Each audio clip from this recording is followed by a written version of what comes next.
but I think it'll help out a lot of you guys. I get asked so much about third party in and how I play and how I push fights. And just like what's going on in my mind as I'm playing, and it's really hard to talk it out in the moment. So I have this gameplay, and it's perfect for talking about third party in and just engagements in general because there's no comms. So I'm gonna talk over this entire gameplay. It was a really, really good game. I played really aggressive. As you can see, there's 31 people left, and I have 1 kill.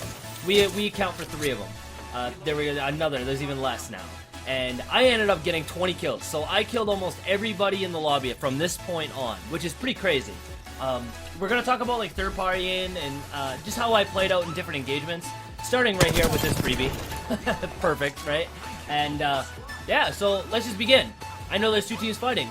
I saw the Bloodhound ability right there, so I'm like, alright, I'm gonna get on this team first. So I hopped up here, obviously, you can see.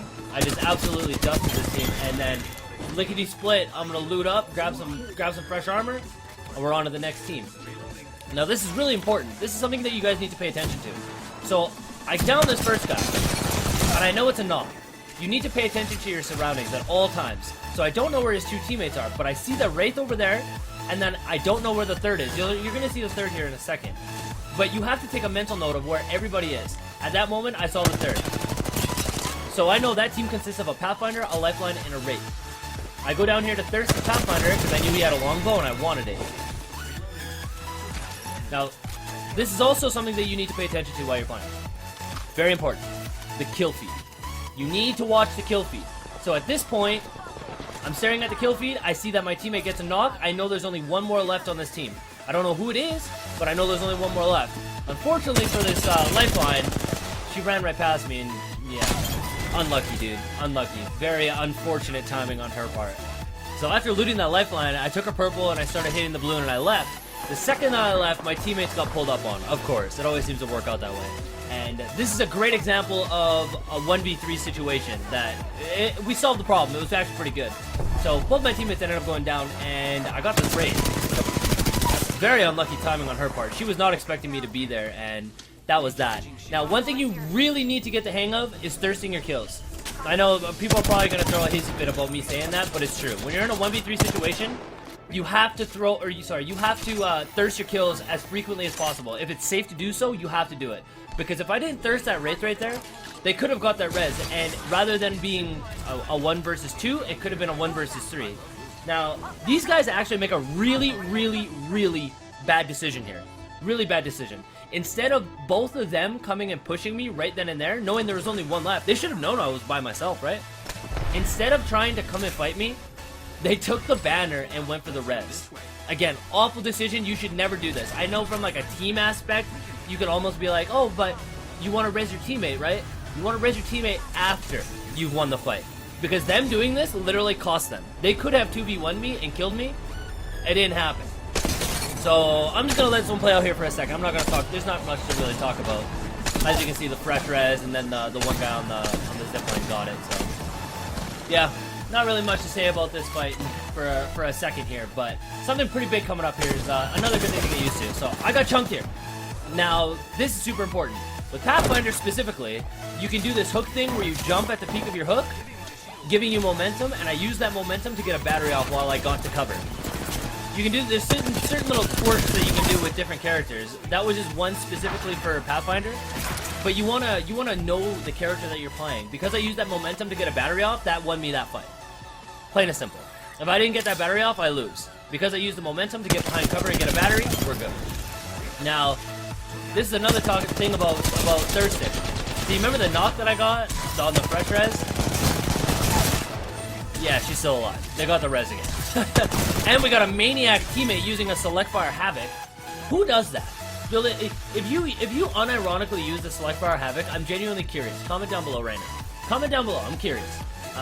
So I knew the Wraith was still alive, so we ended up just waiting for a few seconds, and she did try to come back. And yeah, that was it. Now, after this is where the third party and stuff really comes in. This is where things really heat up. This is crazy. There's 3 teams here. There's 3 separate teams here at River City Center, or River Center, whatever it's called. And I got really lucky on this first team. So, I guess I should say this. These guys are obviously new players. They're not very good yet. They're still learning. I came up behind them, and literal freebies, as you can see. Now, I know there's still 2 teams fighting over there. There's still 2 teams on that house. There's the Octane on the roof, and the second I got those 2 hits, I was like, okay, we gotta go. This is important. You gotta fight for any sort of advantage you have. So, because I chunked him so much, I knew it was my time to go. Now, after that Octane went down, I could hear them fighting down below. And naturally, you know, we're getting in the shits. Full send, right? Naturally, boys. So, they could all be weak down there, we don't know. They were fighting, so... that guy had a Havoc, so I was a little bit nervous, actually. I probably should have actually committed to killing this lifeline right here. Wasn't a very good decision on my part, but I was nervous of the Havoc. They scare me. So, again, try to thirst as many as you can. And then I got up here to try to heal, and another team pulls up. Another team. Now, this is important to know. In my head, I'm remembering that this lifeline is still behind us. So I'm trying to play in a way that the lifeline isn't going to be able to come up behind me, and I can actually try to fight these guys at the same time. It's kind of an awkward fight, but I tried to get as much damage into these guys as possible, and it almost worked out. These guys ended up getting away, which is kind of unfortunate, because one of my teammates actually goes down right now because of that lifeline that was still in that room. So we ended up going back and handling this lifeline. Now listen, I'm trusting you, the viewer, right now. You gotta close your eyes here for 10 seconds. You gotta close your eyes. I have the worst aim that I've ever had in any video game. You gotta close your eyes right now. I'm trusting you. I'm leaving it in. I'm trusting you. Okay? Trust us. Alright, you can open your eyes again. It's over. Alright, now you can watch me kill this lifeline. Open your eyes. We're good. So yeah. Luckily, the team that was at the cave, they left. They weren't waiting for us, which is perfect. We didn't want that. So I'm going to fast forward to as we get out of the storm. I took a different approach. I took my zipline way over here to the bones. Way over here by Skull Town. My teammates actually come out way closer to Market, and I knew that team was probably going to be waiting at Market. That's why I came way over here. It's kind of the bad thing about playing with and without your headset. Like, I probably could have had my mic in and communicated with them to not do that. But it also worked out to my favor, because I was able to catch them off guard, as you're going to see now. Now, I did something here that should be common sense, and I'm just going to bring it up because I messed up here.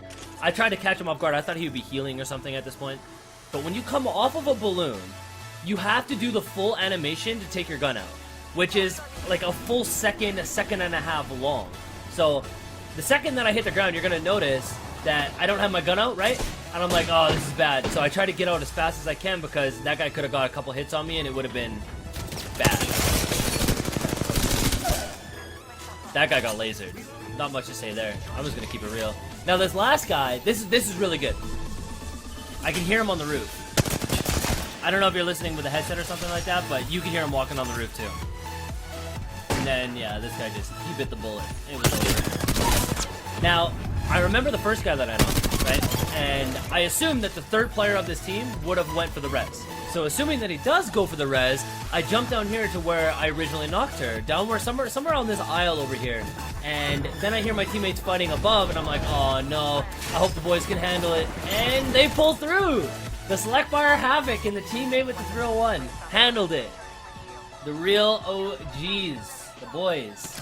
Now, right here, I know that this is possibly could be a 20 kill game, and I'm really looking forward to it. I'm like, this is awesome. Like, I just had a lot of kills in a short amount of time. Like, I had my first kill at like 31 kills, I think I said, something like that. So like, this would be a really great gameplay, right? So I see them fighting, and I can hear the gunshots. So I'm like, all right, we're going. And this is kind of where things get a little bit crazy. This is kind of sweet. Now, I see this caustic trap under the stairs here, and it gets me a little bit concerned about where this third team is, because 2 teams are fighting. I don't know if there's a third team over there, and I'm kind of under the expectations that there's a caustic in this building that I'm looking at. This is why I play so cautiously right now. I'm like, is there a caustic in this building or something? I was like a little bit concerned, but then I was like, nah, we gotta go. So the goal here is to get to this fight before it's over. That would be the ideal situation, because they're both fighting each other. I see there's knocks everywhere, that people are getting thirsted. This is also a big one to keep in your mind. You see how there's a thirsted kill right there? That's a full kill, but there's still the same amount of squads left. That means one of these squads only has 2 people in it. Now, as I get up here, I'm like, oh, they're fighting inside. So I'm gonna go up top and just look down, and there's a team up here. Now I need you guys to listen to this. See how he doesn't have a turbocharger? See how he's got to charge it up? Now he's got to let off because I'm not looking at him. When somebody's shooting at you with a Havoc that doesn't have a turbocharger and they got to charge it up, play a corner. It's super important to do. Now, I know his last team's underneath. Now, this is where things get a little bit wonky. So I'm like, okay, the Caustic's underneath there. And I have a longbow, and I'm like, I could just stand in the doorway and try to snipe them through the door. And if I could get a knock, then I could just go in there. So, this is pretty cool. I like this play a lot.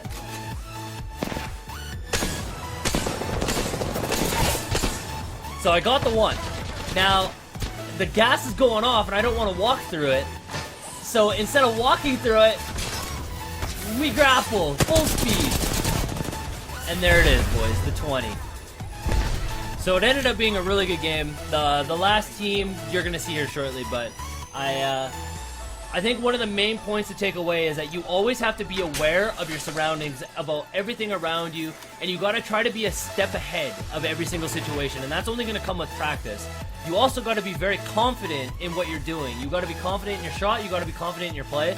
You can't, like, backtrack and, like, second guess what you're doing, because if you commit, like, if I committed with that grapple, and I kind of, like, second guessed it after I hit the gas or something, it would have went really, really wrong. So be confident in what you're doing. If you're gonna send, boys. Send. What's the worst that's gonna happen, right? You're gonna die, and you're gonna get into the next game learning something new, right?